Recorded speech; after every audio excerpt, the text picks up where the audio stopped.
வணக்கம். Welcome to Josie's kitchen. வாதம், பித்தம், கபம் இந்த மூணுமே சரியாக இருந்தது அப்படின்னா தான் உடல் ஆரோக்கியமாக இருக்கும். நம்ம ரொம்ப ஆரோக்கியமாக செயல்படுவோம். இன்றைக்கி நம்ம பித்தத்தை குறைக்கிறதுக்கான வழிமுறைகள் பற்றி தான் பார்க்க போகிறோம். வீட்டில் இருக்கக்கூடிய சிம்பிளான பொருட்கள் வச்சு நம்ம பார்க்கலாம். வாங்க, அதுக்கு என்ன பொருட்கள்லாம் இப்போ தேவை, அதை வச்சு நம்ம எப்படி நிரந்தரமாக ஒரு தீர்வு காணலாம் அப்படின்னு சொல்லிட்டு இப்போ பார்க்கலாம். இப்போ ஒரு பாத்திரத்தில் 300 ml நான் தண்ணீர் ஊற்றிருக்கேன். அந்த 300 ml தண்ணீருக்கு 1 இன்ச் அளவுக்கு இஞ்சி எடுத்துக்கோங்க. அதை இந்த மாதிரி சின்னதாக கட் பண்ணி அதை இது கூட சேர்த்துக்கலாம். பெரும்பாலும் நமக்கு பித்தம் அதிகமாக இருந்தது அப்படின்னா தலை சுற்றல் வர்ற மாதிரி இருக்கும், குமட்டல் ஏற்படும், ஒரு மாதிரி வாமிட் நம்ம பண்ணுவோம், தலை வலியும் ரொம்ப அதிகமாக இருக்கும். அந்த மாதிரி பிரச்சனைக்கு ஒரு நல்ல தீர்வு காணுறதுக்கு இந்த இஞ்சி நமக்கு ரொம்பவே உதவியாக இருக்குது. அதனால் அந்த இஞ்சி நம்ம சேர்த்துருக்கோம். அதுக்கப்புறமா 1 டேபிள் ஸ்பூன் அளவுக்கு நம்ம கருப்பு காய்ந்த திராட்சை, இதை நம்ம நல்லா சுத்தமாக 2லேருந்து 3 தடவை கழுவிட்டு இது கூட நம்ம சேர்த்துக்கலாம். இந்த காய்ந்த திராட்சை நம்ம சேர்க்கும் பொழுது நமக்கு அந்த தலை கிறக்கத்தை சரி பண்ணுவதற்கு ரொம்பவே உதவியாக இருக்கும். பெரும்பாலும் ஒரு மாதிரி தலை சுற்றல் வர மாதிரி இருக்குது அப்படின்னு சொன்னால் இந்த மாதிரி திராட்சையை வாயில் போட்டு நம்ம மெஞ்சிட்டே இருந்தோம் அப்படின்னா உமிழ்நீரோடு சேர்த்து மென்று சாப்பிட்டாலே அது நமக்கு சரியாகும் அப்படின்னு சொல்லி கேள்விப்பட்டிருப்போம். இந்த மாதிரி பித்தத்தினால் வரக்கூடிய அந்த தலை சுற்றலுக்கும் சரியாகிறதுக்கு நம்ம இந்த கருப்பு காய்ந்த திராட்சை ரொம்பவே உதவியாக இருக்குது. இதையும் நம்ம எடுத்துருக்கலாம். அடுத்ததாக நம்ம சேர்க்க போகிறது மல்லி. இதுவும் நம்ம 1 டேபிள் ஸ்பூன் அளவுக்கு எடுத்துக்கலாம். கிட்டத்தட்ட உங்களுக்கு ஒரு 15 கிராம் அளவுக்கு வரும். தலை சுற்றல், வாந்திக்கு ரொம்பவே ஒரு அற்புதமான மருந்து அப்படின்னு சொன்னால் நம்ம இந்த மல்லியை சொல்லலாம். அந்த அளவுக்கு ஒரு சூப்பரான ரிசல்ட் கொடுக்கக்கூடியது இந்த மல்லி. பெரும்பாலும் காஃபி, டீ குடிக்கும்போது மல்லி போட்டு இஞ்சி போட்டு நம்ம குடிக்கிறது வழக்கம். இந்த மாதிரி தினமும் மல்லி சேர்த்து குடிக்கிற காஃபி குடித்தாங்கனாலே போதும், அவங்களுக்கு இந்த மாதிரி பித்தம் வர்றது ரொம்பவே சரியாகும் அவங்களுக்கு. நம்ம இப்போ மல்லியும் எடுத்துக்கலாம். அதுக்கப்புறமா நம்ம முக்கியமான இன்னும் 2 பொருள் சேர்க்க போகிறோம். அடுத்ததாக நம்ம எடுத்துக்கிறது இந்த கருவேப்பிலை இலைகள். ஒரு 2 கொத்து கருவேப்பிலை இலையை நம்ம இந்த மாதிரி கழுவி உள்ளே சேர்த்துக்கலாம். பெரும்பாலும் இரும்பு சத்து குறைபாடு இருந்தது அப்படின்னாலும் நமக்கு தலைவலி வருவதற்கான வாய்ப்புகள் இருக்குது, பித்தம் ஏறுவதற்கான வாய்ப்பு இருக்குது. அதை சரி பண்ணுறதுக்காக நம்ம இந்த கருவேப்பிலையை சேர்த்துருக்கோம். அடுத்ததாக நம்ம என்ன சேர்க்கலான்னா, அடுத்ததாக நம்ம சேர்க்க போகிறது கருப்பட்டி. இந்த கருப்பட்டியும் நமக்கு அந்த இரும்பு சத்தை குறைபாடு சரி பண்ணுறதுக்கும் ரொம்பவே உதவியாக இருக்குது. நீங்கள் கருப்பட்டிக்கு பதிலாக வெல்லம் கூட நீங்கள் சேர்த்துக்கலாம். இப்போ நம்ம 300 ml தண்ணீர் சேர்த்துருக்கோம். இது நல்லா நமக்கு கொதித்து 200 ml குறையிற வரைக்கும் நல்லா கொதிக்க வச்சுக்கலாம். கிட்டத்தட்ட ஒரு 5 நிமிஷம் இப்படியே நல்லா கொதிக்கட்டும். ஒரு மூடி போட்டு மூடி நம்ம கொதிக்க வச்சு எடுத்துக்கலாம்.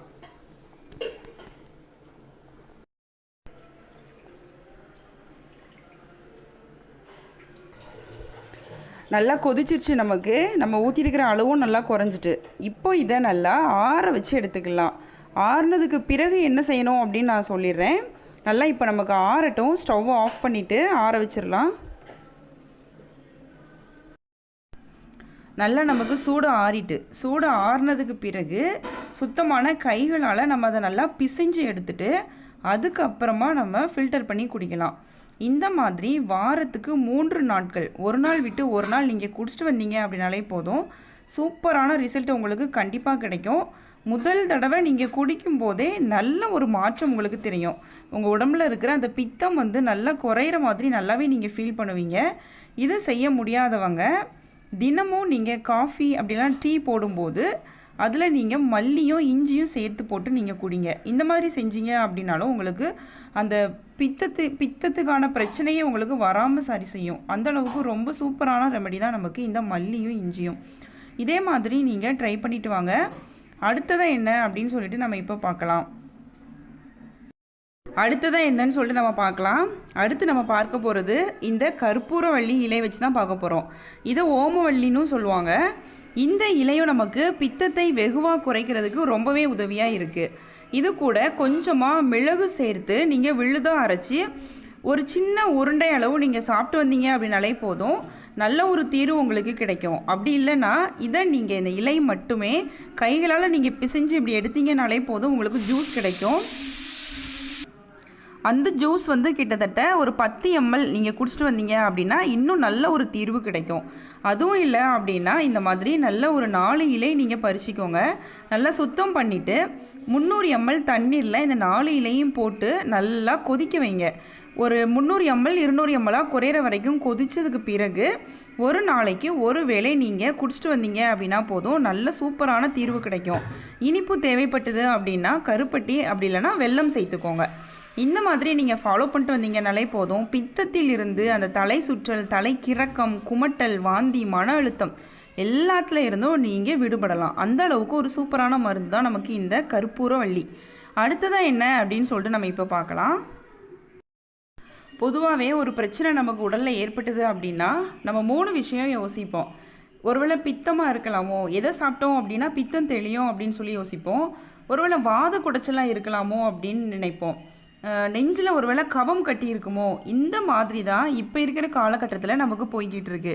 வாதம், பித்தம், கபம் இந்த 3ல் ஏதாவது ஒன்றா இருக்கலாமோ அப்படின்னு சொல்லி தான் நம்ம யோசிச்சுட்டு இருக்கோம்.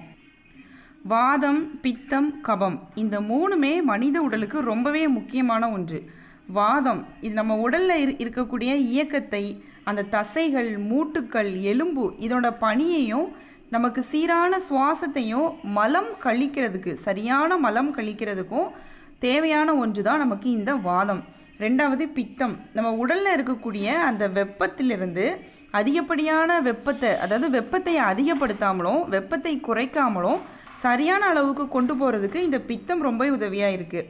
அது மட்டும் இல்லாமல் இரத்த ஓட்டம், மன ஓட்டம், செரிமானத்திற்கு, நாளமில்லா சுரப்பிகள் இது போன்ற அனைத்தையும் இயக்கக்கூடிய வேலையை செய்யக்கூடியது தான் நமக்கு இந்த பித்தம்.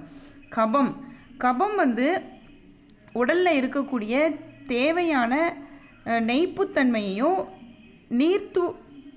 நீர்த்துவத்தையும் கொடுத்து எல்லா பணிகளையும் தடையின்றி செய்ய உதவியாக இருக்கக்கூடியது இந்த கபம். பித்தம் நமக்கு அதிகமாயிட்டா அப்படின்னா ஜீரண கோளாறு ஏற்படும். நம்ம சாப்பிட்ற உணவு சரியாக செரிமானம் ஆகாது. அந்த மாதிரி பிரச்சனைகள்லாம் நமக்கு வரும். இந்த மாதிரி செரிமானம் ஆகாததுனால நிறைய பிரச்சனைகள் நமக்கு அடுத்தடுத்து வரும். கடைசியில் அதிகப்படியான மன அழுத்தத்துக்கு நம்ம உள்ளாக்கப்படுவோம்.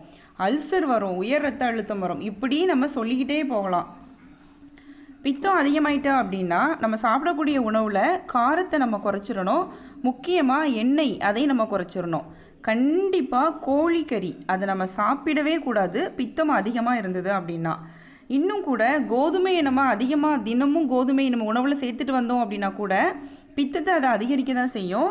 கோதுமை தினமும் சேர்க்கிறத விட கைக்குத்தல் அரிசி நம்ம பயன்படுத்திட்டு வந்தால் ரொம்பவே நமக்கு நல்லது. இன்னும் இது மாதிரி உங்களுக்கு வீடியோ வேணும் அப்படின்னாலும் நீங்கள் கமெண்ட் செக்ஷனில் கமெண்ட் பண்ணுங்கள், நான் கண்டிப்பாக போடுறேன். இதுபோல் நிறைய நான் வீடியோ உங்களுக்கு போட்டிருக்கேன். என்னோடய ப்ளேலிஸ்ட்டில் போய் நீங்கள் தாராளமாக செக் பண்ணிக்கலாம். அல்சர் பிரச்சனை இருந்ததுனாலும் அதை எப்படி சரி பண்ணலாம், சிறுநீரகம் தொடர்பான பிரச்சனைகள் அப்படின்னு சொல்லி பார்க்கும்போது சிறுநீர் கழிக்கும் போது நமக்கு எரிச்சல் வரும், தூக்கத்தில் சிறுநீர் கழிச்சிருவோம். இந்த மாதிரி சிறுநீரக கற்கள் இருக்கலாம். சிலருக்கு சிறுநீர் வரும்போது புரோட்டீனும் சேர்த்து வெளியில் வரும். இந்த மாதிரி பிரச்சனைக்கு வீடியோ எல்லாமே நீங்கள் ப்ளேலிஸ்ட்டில் போய் செக் பண்ணிக்கோங்க.